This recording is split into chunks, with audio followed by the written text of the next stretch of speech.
सम number 17, मन and Mohan equal partners हैं। Trading account draw करें।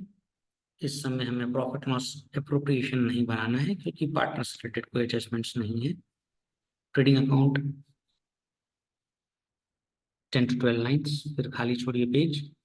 Profit and loss account ASFO, profit loss appropriation नहीं है तो पार्टनर्स करंट अकाउंट और ट्रेडिंग अकाउंट वाले पेज पे ड्रॉ कर सकते हैं। And then balance sheet. सबसे पहले हमें कैपिटल्स दे रखे हैं, हम लोग ट्रायल बैलेंस से शुरू करेंगे। Trial balance has one effect same side. Capitals हैं और करंट अकाउंट भी हैं, तो इस सिनेरियो में ये जो कैपिटल्स हैं ये डायरेक्टली बैलेंस शीट में लिखे जाते हैं।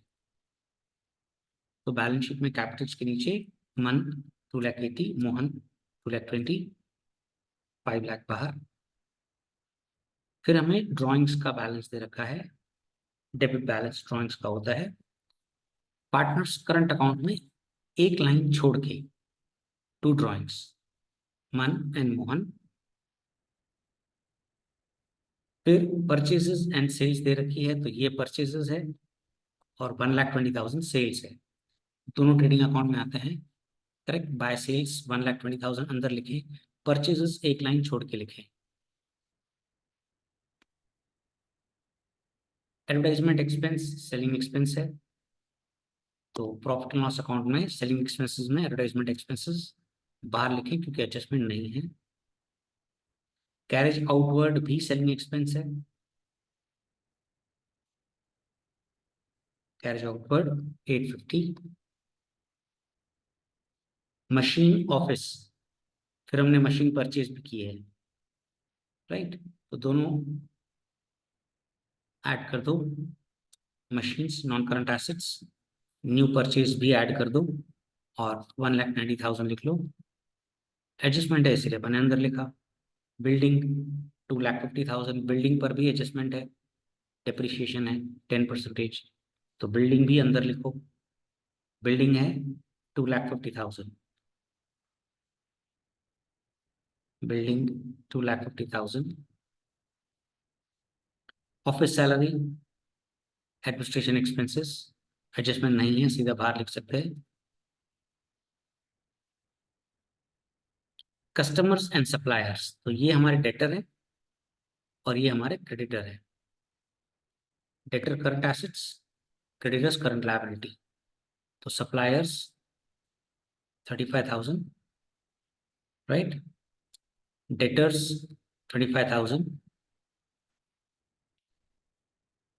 नेक्स्ट गुड्स रिटर्न, अब 16,000 है वो सेल्स रिटर्न है, करेक्ट, और 14,000 है वो परचेज रिटर्न है। तो सेल्स रिटर्न सेल्स में से माइनस, 16,000 सेल्स में से माइनस, करेक्ट, और परचेज रिटर्न है हमारे 14,000, वो परचेज में से माइनस, माइनस परचेज रिटर्न। फिर वेट चार्जेस गुड्स से रिलेटेड है इसीलिए ट्रेडिंग अकाउंट में आएगा। तो वेट चार्जेस गुड्स को वजन करने के खर्चे है। लोन ऑफ मन, मन पार्टनर है, पहले तो लोन को नॉन करंट लायबिलिटी में लिखो। अब पार्टनरशिप एक्ट 1932 कहता है 6% इंटरेस्ट कम से कम मिलेगा, तो 6% करेंगे तो 600 बैठता है। इधर देखिए इंटरेस्ट ऑन लोन दे रखा है कितना, 400। अब बनता है 600 और पे किया है मैंने 400, मतलब आउटस्टैंडिंग है 200। इम्पैक्ट कैसे आएगा, सबसे पहले interest on loan financial expense है, इंटरेस्ट ऑन लोन 400 लिखा, आउटस्टैंडिंग इंटरेस्ट 200 हो गया, 600 बाहर। तो एडजस्टमेंट बनी इस 200 की, हमने डेबिट इफेक्ट दिया। एडजस्टमेंट के होते हैं दो इफेक्ट, एक डेबिट दूसरा क्रेडिट। अब क्रेडिट देंगे करंट लायबिलिटी में, outstanding interest on months loan 200। Next custom duty goods से रिलेटेड है, गुड्स से रिलेटेड है इसलिए वो ट्रेडिंग अकाउंट में आएगा। To custom duty. Next stock, अब ये ओपनिंग स्टॉक है क्योंकि 1 अप्रैल को है, तो ये ओपनिंग स्टॉक है ट्रेडिंग अकाउंट में। To opening stock 42,000। Trading expense is selling expense, so profit and loss account में ट्रेडिंग एक्सपेंसेस, सेलिंग एक्सपेंसेस के नीचे लिखो वेजेस एंड आउटस्टैंडिंग वेजेस। तो आउटस्टैंडिंग वेजेस क्रेडिट बैलेंस है, हमारी लायबिलिटी है, राइट। तो उसे करंट लायबिलिटी में लिखेंगे आउटस्टैंडिंग वेजेस, और जो वेजेस है वो डेबिट साइड है, करेक्ट। वो हमारा बिजनेस एक्सपेंस है, गुड्स से रिलेटेड है, इसीलिए वो ट्रेडिंग अकाउंट में डेबिट साइड आएगा। To wages 750। Next, commission paid in advance. Commission paid in advance, anything paid in advance, prepaid is our asset. तो करंट एसेट्स में commission paid in advance, status के बाद 6-7 line छोड़ देने की। Next, bank account and cash account. तो समझने की बात है, कैश अकाउंट जो है वो डेबिट होगा, क्योंकि कैश कभी भी क्रेडिट नहीं हो सकता, ओके। तो कैश डेबिट वाला, और ये जो क्रेडिट वाला है ये बैंक अकाउंट है, और ये बैंक ओडी है, राइट। ये हमारी लायबिलिटी है, तो बैंक ओडी हमारी करंट लायबिलिटी है। करंट लायबिलिटी में लिखेंगे बैंक ओवरड्राफ्ट, इनर कॉलम में लिख रहे हैं कि एडजस्टमेंट है। नेक्स्ट, इंटरेस्ट ऑन लोन हम कर चुके हैं। इन्वेस्टमेंट्स इन 8% गवर्नमेंट सिक्योरिटी, तो ये हमारा नॉन करंट एसेट है, बिल्डिंग के बाद एक लाइन छोड़ देना। अब इस पर एक सीक्रेट एडजस्टमेंट है। सीक्रेट एडजस्टमेंट ये है कि 8% इंटरेस्ट 30,000 का 2400 मिलना चाहिए, पर हमारे ट्रायल बैलेंस में क्रेडिट साइड कहीं भी इंटरेस्ट ऑन सिक्योरिटीज नहीं है, तो पूरा का पूरा आउटस्टैंडिंग है, ये मान के चलते हैं।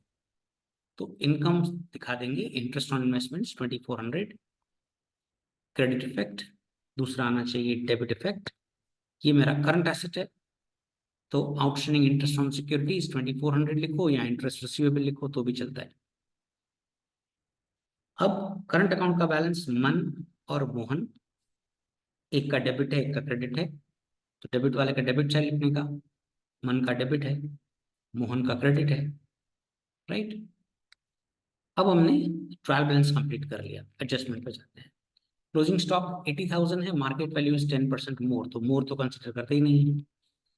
क्लोजिंग स्टॉक के दो इफेक्ट्स, ट्रेडिंग अकाउंट में credit side by closing stock 80,000, current assets दूसरा effect closing stock 80,000,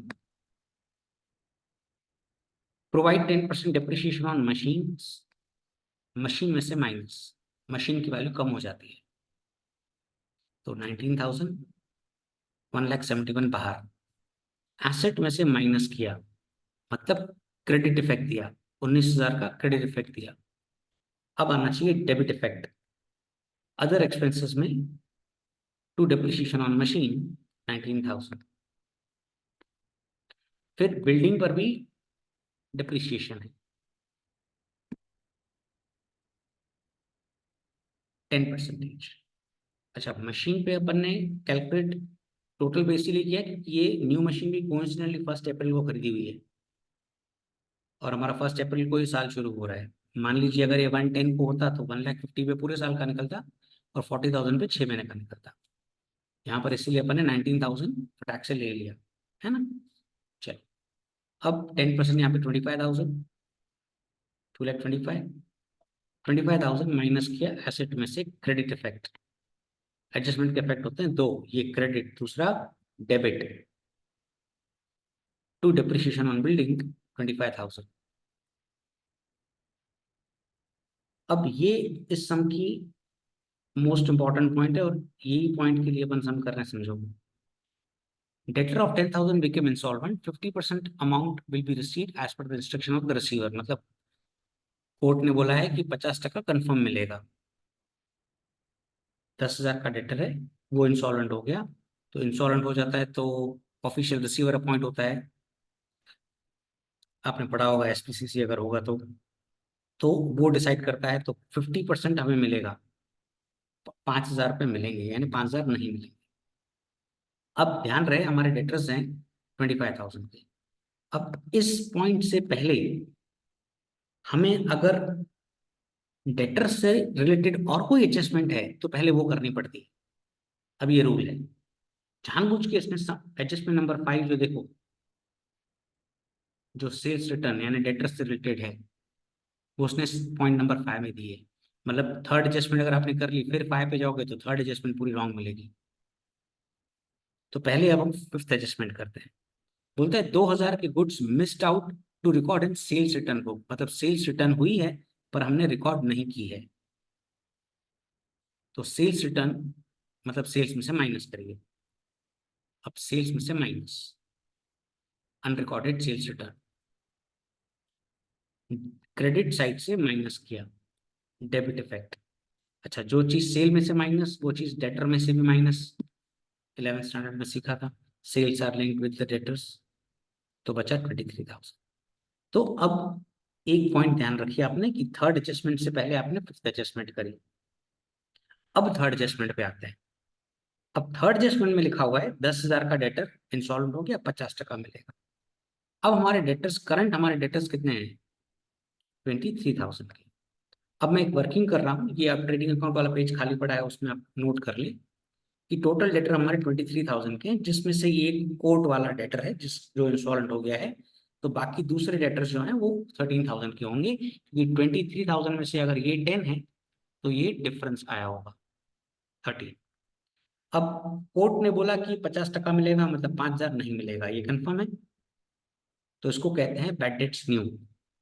bad debts new, तो ये मैंने यहाँ से माइनस कर दिया, बैड डेट्स न्यू 5,000 और एक रिजल्ट आया। अच्छा, बैड डेट्स न्यू आ गया तो प्रॉफिट एंड लॉस में याद है अपन फॉर्मेट होता था to bad debts old plus bad debts new plus BDR new minus BDR old. तो जो नहीं है वो नहीं लिखा है, बैड डेट्स न्यू लिख दिया। तो यहाँ आ गया क्रेडिट और वहां आ गया डेबिट। अब बोल रहा है 5% बीडीआर रखना है। अब ध्यान देना, ये 5,000 नहीं दे रहा है, तो अब ये कंफर्म है कि ये 5,000 मिलेंगे। कोर्ट ने बोला है, कोर्ट का आदेश है। अब इस 5,000 को तो कंफर्म गुड डेटर्स मान लेंगे ये, क्योंकि कोर्ट ने आदेश दिया है 5,000 तो तुमको मिलेंगे ही मिलेंगे। मतलब अब इनमें से एक रुपया भी डूबने वाला नहीं है। तो BDR will be calculated on doubtful debts. इस पर ये न्यू चीज सीख रहे हैं। तो बीडीआर जब आप 5% निकालेंगे वो 13,000 पर निकलेगा, और 13,000 का 5% होता है 650 रुपये। तो क्योंकि ये गुड डेटर्स हो गए, कोर्ट के आदेश के बाद वो गुड डेटर्स में होते हैं, भाई 5,000 तो कंफर्म मिलेंगे, अब इसमें से कुछ भी डूबने वाला नहीं है। जो डूबने वाला था वो डूब गया। तो ये न्यू पॉइंट थी। बीडीआर जो 5% है वो 13,000 पर निकलेगा और 650 आएगा, राइट। तो ये अच्छी पॉइंट है। बीडीआर 18,000 पे नहीं निकलेगा, बीडीआर 5% निकलेगा उस वर्किंग पर 13,000 वाली। 13,000 का 5% 650 एंड बाहर। अब ये जो बीडीआर न्यू हो गया, यहाँ से माइनस किया, दिस इज क्रेडिट इफेक्ट, दूसरा debit effect, plus BDR new 650 बाहर। तो ये पॉइंट अच्छी थी कि थर्ड पॉइंट से पहले फिफ्थ पॉइंट करनी है, राइट। चलो, 10% interest outstanding on bank overdraft. तो बैंक ओवरड्राफ्ट हमारा 3,000 का है, 10% ब्याज बाकी है, तो प्लस आउटस्टैंडिंग इंटरेस्ट 300, 3,300 बाहर। 300 का क्रेडिट इफेक्ट, दूसरा आना चाहिए डेबिट इफेक्ट, ये फाइनेंशियल एक्सपेंस है। Interest on bank overdraft 300। Now the sum gets over. Let's chronologically close it. 182 goes this side, difference gross profit 71,500 by gross profit। अब इसमें divisible loss है, इसीलिए नेट लॉस बोलो या डिविजिबल लॉस बोलो एक ही बात है।